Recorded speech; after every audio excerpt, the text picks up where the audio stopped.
teman-teman, Assalamualaikum. Selamat datang di channel Ranting Ilmu. Jangan lupa like, subscribe, komen, dan share ya, supaya channel ini bisa tumbuh lagi. Nyalakan lonceng biar kamu bisa dapat info terbaru dari kami. Assalamualaikum warahmatullahi wabarakatuh. Kembali lagi di channel Ranting Ilmu. Untuk kali ini kita akan membahas tentang Permentan RB nomor 35 tahun 2020 tentang jabatan fungsional penyuluh pertanian. Bagi kalian yang sedang mempersiapkan diri untuk SKB, terutama untuk jabatan ini, bisa simak video ini ya. Definisi dari jabatan fungsional penyuluh pertanian adalah jabatan yang mempunyai ruang lingkup tugas, tanggung jawab, wewenang, dan hak secara penuh untuk menyelenggarakan dan atau melaksanakan kegiatan teknis fungsional penyuluhan pertanian. Untuk penyuluhan pertanian sendiri merupakan proses pembelajaran bagi pelaku utama serta pelaku usaha agar mereka mau dan mampu menolong dan mengorganisasikan dirinya dalam mengakses informasi pasar, teknologi, permodalan, dan sumber daya lainnya sebagai upaya untuk meningkatkan produktivitas, efisiensi usaha, pendapatan dan kesejahteraannya, serta meningkatkan kesadaran dalam pelestarian fungsi lingkungan hidup. Kedudukan, tanggung jawab, dan klasifikasi atau rumpun jabatan. Yang pertama, penyuluh pertanian berkedudukan sebagai pelaksana teknis di bidang penyuluhan pertanian pada instansi pemerintah.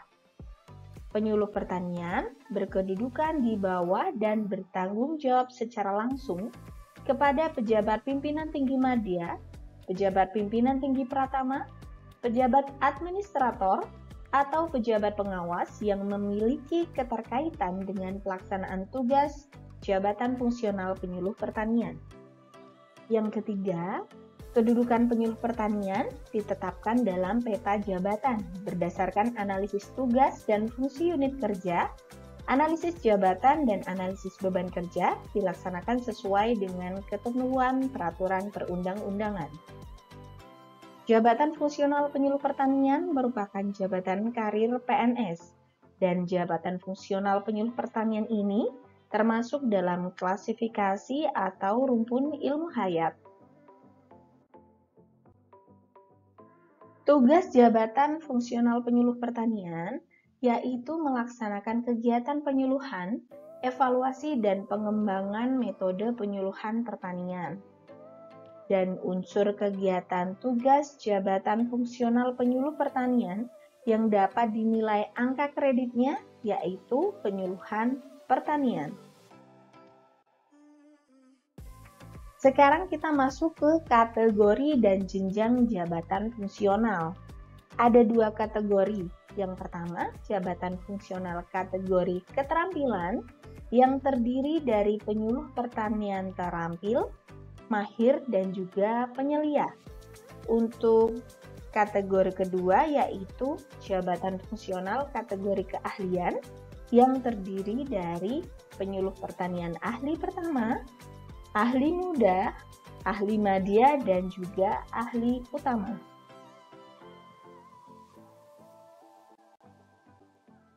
Sekarang kita akan membahas tentang uraian kegiatan tugas jabatan untuk kategori keterampilan. Yang pertama adalah penyuluh pertanian terampil. Ada beberapa uraian kegiatan untuk penyuluh pertanian terampil ini.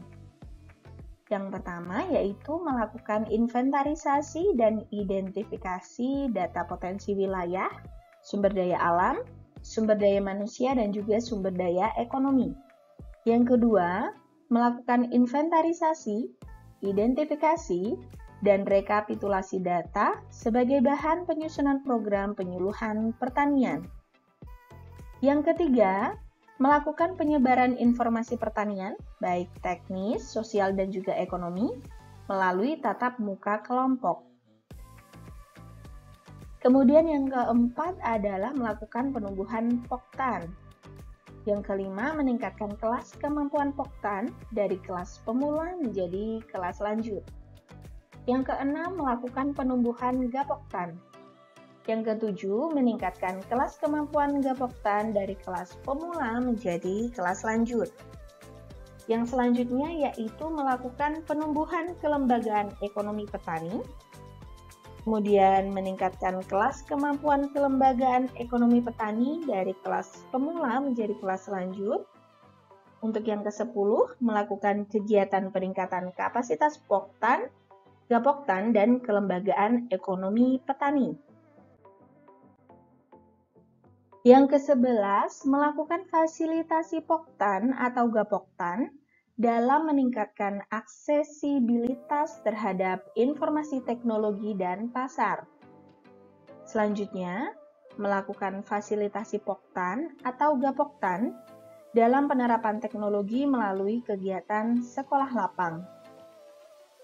Kemudian melakukan fasilitasi Poktan atau Gapoktan dalam pengumpulan dan rekapitulasi data sebagai bahan penetapan dan peningkatan skala usaha tani.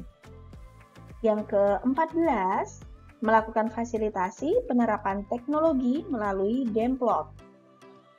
Yang ke-15, melakukan inventarisasi, identifikasi, dan rekapitulasi data sebagai bahan penumbuhan pos penyuluhan pertanian desa atau Posluhdes.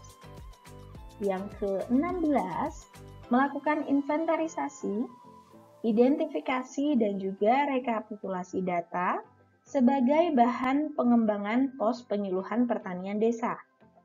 Yang ke-14, melakukan inventarisasi, identifikasi, dan rekapitulasi data sebagai bahan penumbuhan penyuluh pertanian swadaya.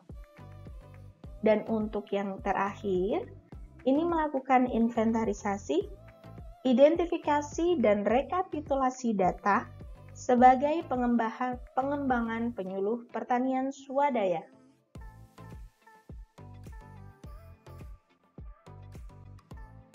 Untuk selanjutnya adalah uraian kegiatan penyuluh pertanian mahir. Yang pertama, melakukan rekapitulasi data potensi wilayah sumber daya alam, sumber daya manusia, dan sumber daya ekonomi. 2. Melakukan pengolahan data kegiatan penyuluhan pertanian sesuai dengan kebutuhan setiap subsektor. Yang ketiga, melakukan penyebaran informasi pertanian baik secara teknis, sosial, dan ekonomi secara massal. Yang keempat, meningkatkan kelas kemampuan Poktan dari kelas lanjut menjadi kelas madya. Yang kelima, meningkatkan kelas kemampuan Gapoktan dari kelas lanjut menjadi kelas madya. Yang ketujuh, meningkatkan kelas kemampuan kelembagaan ekonomi petani dari kelas lanjut menjadi kelas madya. Yang ketujuh, melakukan penyiapan materi peningkatan kapasitas Poktan, Gapoktan, dan kelembagaan ekonomi petani. Yang kedelapan, melakukan fasilitasi Poktan atau Gapoktan dalam meningkatkan aksesibilitas terhadap informasi, sarana, dan prasarana.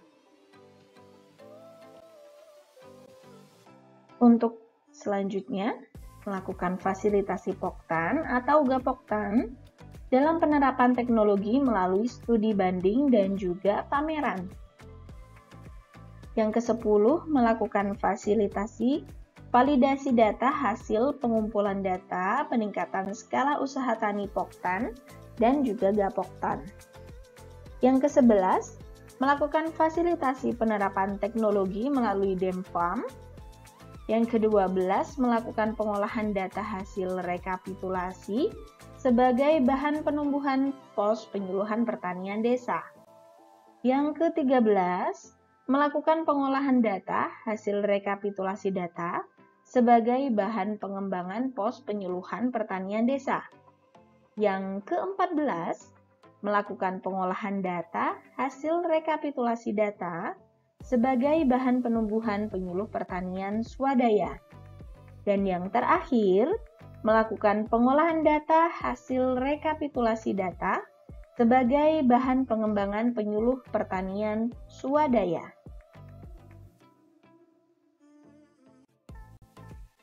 Kemudian, penyuluh pertanian penyelia, ini penyuluh pertanian kategori keterampilan yang terakhir, memiliki urian kegiatan sebagai berikut. Yang pertama, melakukan rekapitulasi data potensi wilayah sumber daya alam, sumber daya manusia, dan juga sumber daya ekonomi. Merumuskan program penyuluhan pertanian, melakukan penyebaran informasi pertanian baik secara teknis, sosial, dan ekonomi, melalui penggunaan media cetak. Ini bisa berupa leaflet ataupun folder. Kemudian yang keempat, meningkatkan kelas kemampuan Poktan dari kelas madya menjadi kelas utama. Kemudian meningkatkan kelas kemampuan Gapoktan dari kelas madya menjadi kelas utama. Lalu meningkatkan kelas kemampuan kelembagaan ekonomi petani dari kelas madya menjadi kelas utama. Kemudian untuk uraian kegiatan ketujuh yaitu melakukan fasilitasi kemitraan baik Poktan, Gapoktan, dan kelembagaan ekonomi petani dengan pihak lain.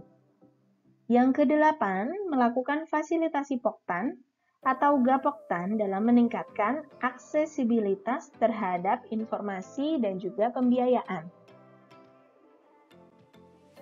Yang kesembilan, melakukan fasilitasi Poktan atau Gapoktan dalam penerapan teknologi melalui gelar teknologi.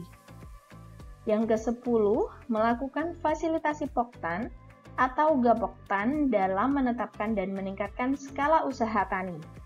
Kemudian melakukan fasilitasi penerapan teknologi melalui Demarea, melakukan penumbuhan pos penyuluhan pertanian desa, melakukan pengembangan pos penyuluhan pertanian desa, melakukan penumbuhan penyuluh pertanian swadaya, dan melakukan pengembangan penyuluh pertanian swadaya. Dan untuk